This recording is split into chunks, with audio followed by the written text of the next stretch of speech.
She'll pay everything. That's what my father said without even looking at me. And no one in the room flinched. Not my mother, who had once cried on my shoulder about overdraft fees. Not my younger brother, whose reckless investments I had quietly bailed out more times than I could count. They all just nodded. I didn't speak. I didn't cry. I didn't ask why. I simply stood up, pushed my chair back, and walked out without a single word. But what they didn't know was, I'd been preparing for this.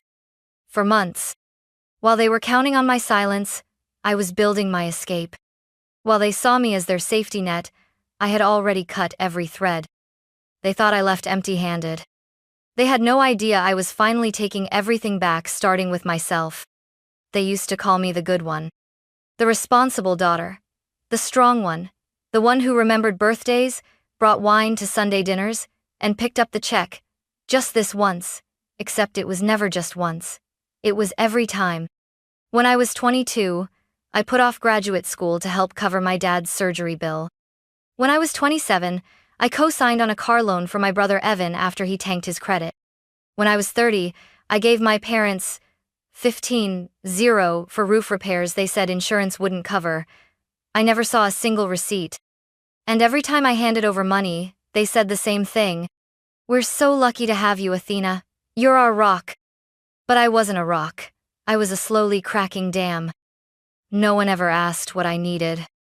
No one noticed when I stopped smiling during calls. No one wondered why I never brought a +1 to dinner anymore. The truth? I was tired. Tired of being expected to say yes. Tired of carrying problems that were never mine to begin with. Tired of watching Evan stumble through job after job while my achievements were met with nothing more than an offhand, "Well, you've always had it easier." Easier? I built everything I had. I earned every dollar, every promotion, every hour of sleep I traded for stability. No one handed me anything. But because I didn't complain, because I just kept showing up, they assumed I was fine. That I had more to give. That I owed them more to give. I never confronted them. Not really. I just worked harder. Saved more. Told myself that one day, when things settled, I could finally rest. But things never settled. And deep down, I was starting to realize they never would. So, I began to change. Quietly. I stopped sharing my pay raises. I moved my savings to a new bank. I set up alerts for any credit inquiries tied to my name. I didn't tell anyone. I just watched. Watched as the calls came in less frequently when I wasn't offering to help. Watched how quickly the warm, "We miss you" messages faded when I didn't volunteer to cover someone's rent. Watched how invisible I became the moment I stopped being useful. I was no longer the good daughter. I was just the one who'd stopped giving. And in my family that meant I was a threat. The shift didn't happen all at once. It came in small, almost imperceptible ways, like a picture frame tilting slowly on the wall until one day, you finally notice it's off balance. It started with a strange voicemail from my mother. "Hey, honey, call us when you get a second. We need to, talk about something." No emergency, no context, just something. And something in her voice felt rehearsed, like she was trying to sound casual but couldn't quite pull it off. A few days later, Evan texted me, "Hey, you coming to dinner Sunday? We've got some stuff to run by you." Run by me? They never used that phrase. My family didn't run things by me, they just assumed I'd show up and help. I didn't respond right away. Instead, I did what I always do when I sense things slipping. I dug. I logged into my credit monitoring account. No red flags. I checked the deed to my condo still, solely under my name. Then, I opened my financial binder, the one I kept hidden behind the cleaning supplies under the sink. It was organized, color-coded, precise like me. Bank statements, transfer records, emergency fund breakdowns, a printed spreadsheet titled, "Unreturned Family Contributions." There it was, line after line. 5-0. Evan's tuition shortfall. 12-0. Mom's dental implants. 700. Family emergency. Never specified. Total 650. None of it ever came back. I closed the folder slowly, like shutting a coffin. The following Friday, my dad called. Athena, we're having a family meeting on Sunday after dinner. Just us, nothing serious. We just want to talk through a few things as a family. I stayed silent long enough that he added, we'll keep it short. Family meeting? That had never existed in our household. We weren't the type to sit around and talk. We were the type to shove issues under the rug and pretend they didn't exist. That's when I knew. Whatever this was, it wasn't casual. It wasn't a discussion. It was a setup. And I had a decision to make. Walk in blind like I used to? Or walk in ready? I chose something in between. That Sunday, I showed up with a neutral smile, a blank notebook, and a calm that wasn't real. I sat at the table like a guest in my own family. I listened. I waited. And when my father leaned back in his chair and said without hesitation, Athena can pay for it, I didn't blink. They had finally said it out loud. And I was done pretending not to hear. We sat in the living room like strangers dressed as family. Mom had made roast chicken. Evan drank soda straight from the can. Dad wore his favorite worn flannel, the same one he used to wear when I was little, and still believed he could fix anything. They chatted about meaningless things, traffic, the neighbor's new car, a coupon Evan found for winter tires. The longer it dragged on, the more certain I became. They were stalling. Then it shifted. Dad cleared his throat. Mom folded her hands. Evan leaned back like he was waiting for a presentation. Athena, my father began, like he was reading from a pre-approved script. Your brother's in a difficult situation, a lawsuit, some miscalculations. The details aren't important, but the amount is significant. He didn't meet my eyes. It's 210, 0, Evan said, like it was the weather forecast. I have 30 days before it goes to court. I didn't move. We've talked it over, Mom said quickly. And we think the best solution is for you to help. Just until Evan can get back on his feet. I waited. My father's voice came low and flat, like he'd practiced it in the mirror. She'll pay everything. Not could. Not maybe. Will.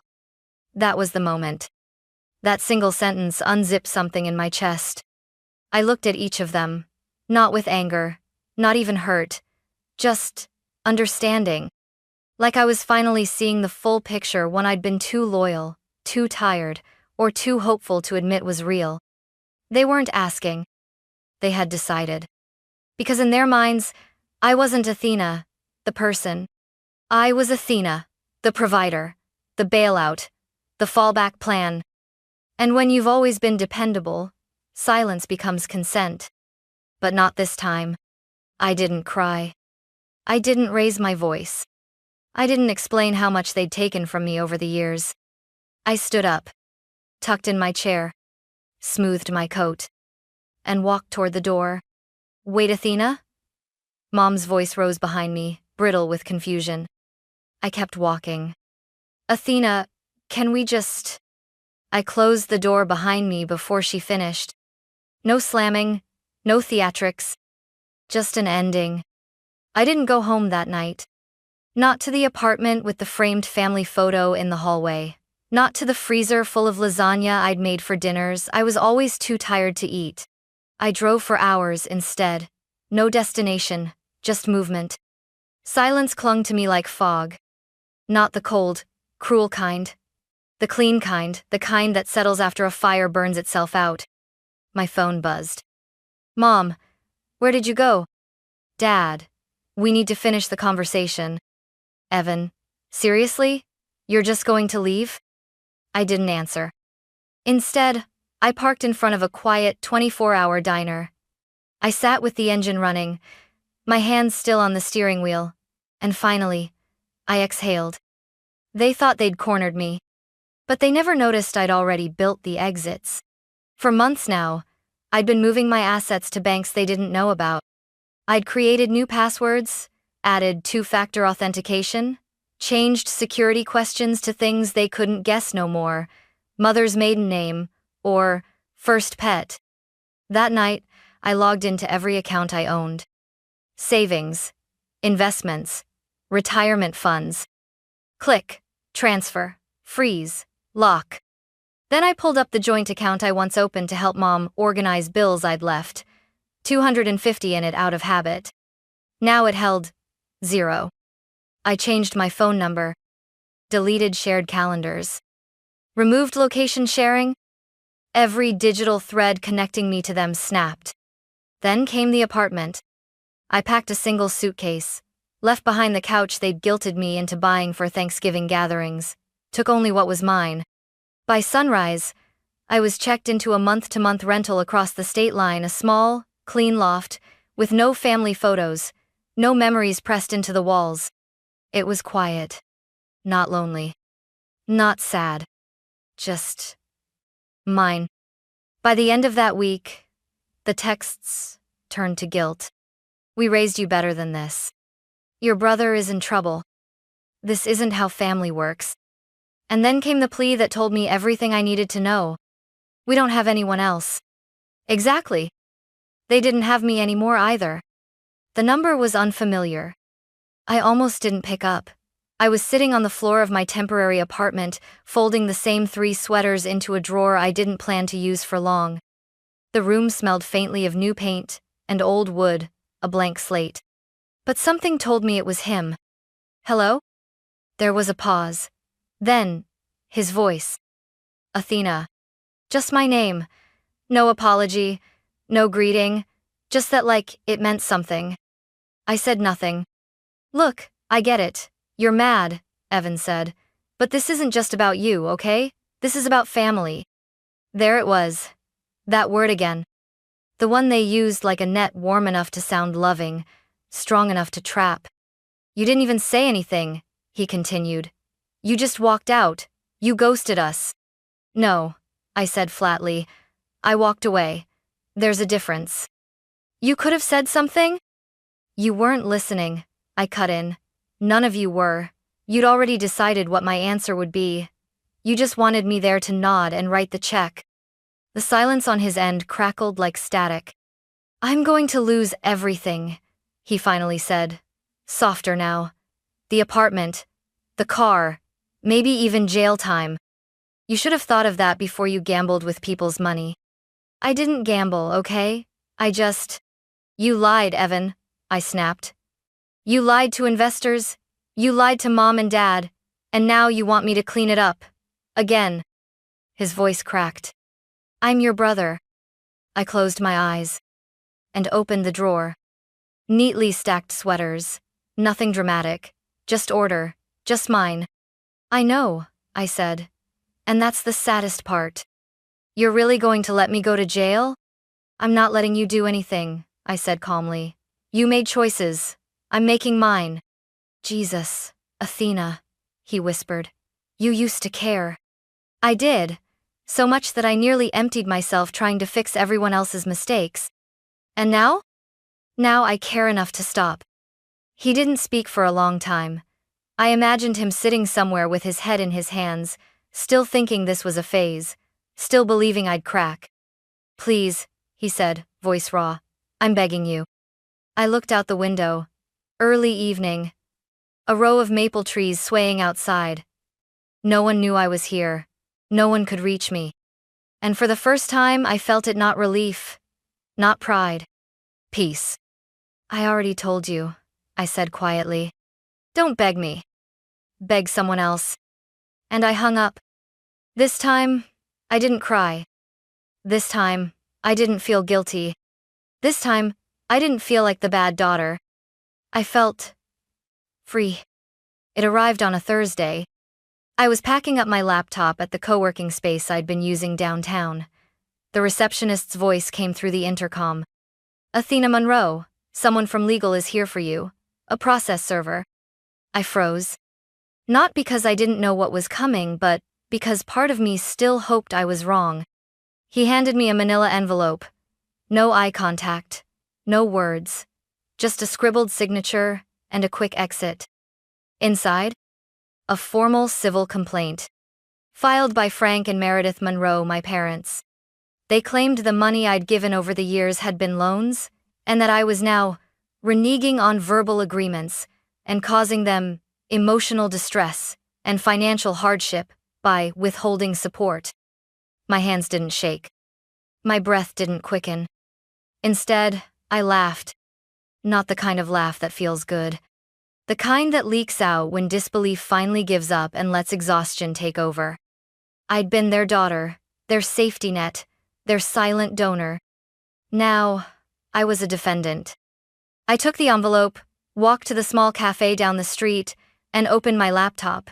I pulled up the contact Susan, my former manager, had sent me months ago. Carol Kim, attorney, civil defense, no nonsense. I emailed her everything: the scanned complaint, my notes, the spreadsheet labeled family contributions, not loans, and the folder of digital bank statements. She called back within 10 minutes. "They don't have a case," she said without hesitation. "No contracts, no signed agreements, no loan terms. This is textbook harassment." I was quiet for a beat. "Can we counter?" I asked. "Yes," she said. "We could go after them for emotional distress, defamation, even financial damages. You'd win." I didn't reply right away. The thought of suing my own parents? Part of me recoiled. But another part, the part that had sat quietly through years of being drained, wanted to say yes. Still, I didn't. "I don't want their money," I finally said. "I just want them gone." A pause. Then Carol's voice, softer now. "Understood."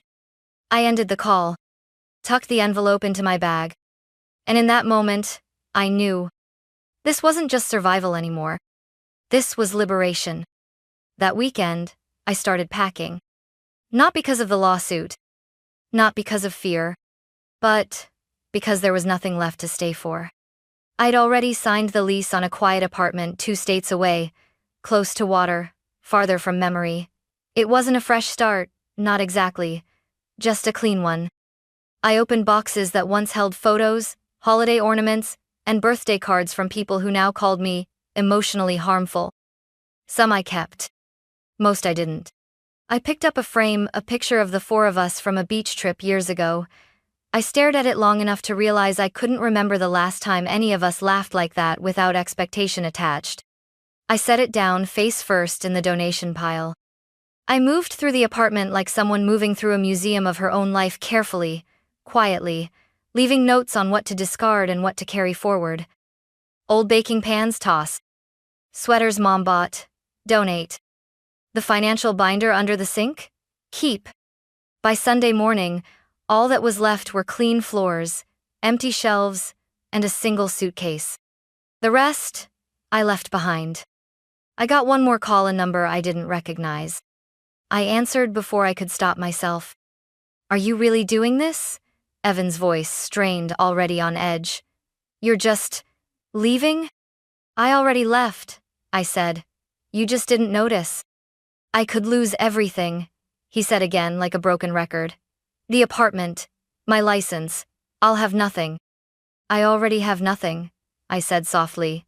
"No trust, no family, just a lifetime of being used." Silence. Then, "I was scared," he admitted. I nodded, though he couldn't see. "I know," I said. "But fear doesn't excuse using someone." Another pause. "I didn't mean to hurt you. You didn't think about me at all." He sighed. "Please, Athena, please." I didn't raise my voice. I didn't cry. "I told you before," I said. "Don't beg me. Beg someone else." And I ended the call. No texts followed. No emails. They must have realized the door had closed. The new apartment was nothing special. 2 bedrooms, a small balcony, faint scent of fresh paint, and the ocean on good days. But it was mine. No one had ever been here. No one knew the address. No one had a key but me. I set my one suitcase down in the hallway. There was no welcome party, no family dinner, no casseroles in the oven. Just silence. And for the first time in years, I wasn't afraid of it. I slept that night like a stone, no buzzing phone on the nightstand, no mental checklist of bills to cover or people to save. Just stillness. The next morning, I opened my laptop and drafted a mission statement. Something I'd been thinking about for months back, when I still believed I had to choose between freedom and compassion. A nonprofit. Small. Focused. To help people, mostly women, reclaim financial independence from families who saw them only as wallets with faces. I called it Second Ledger.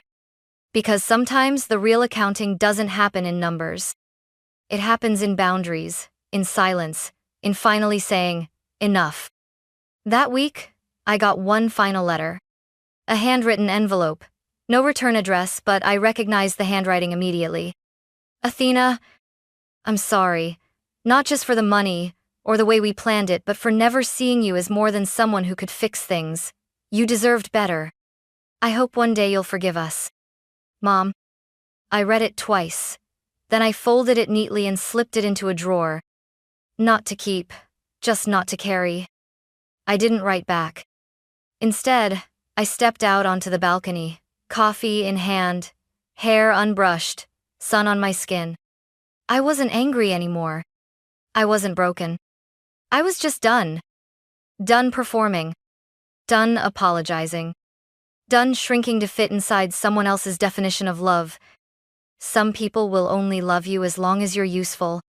The moment you stop giving, you stop existing to them. And that's okay.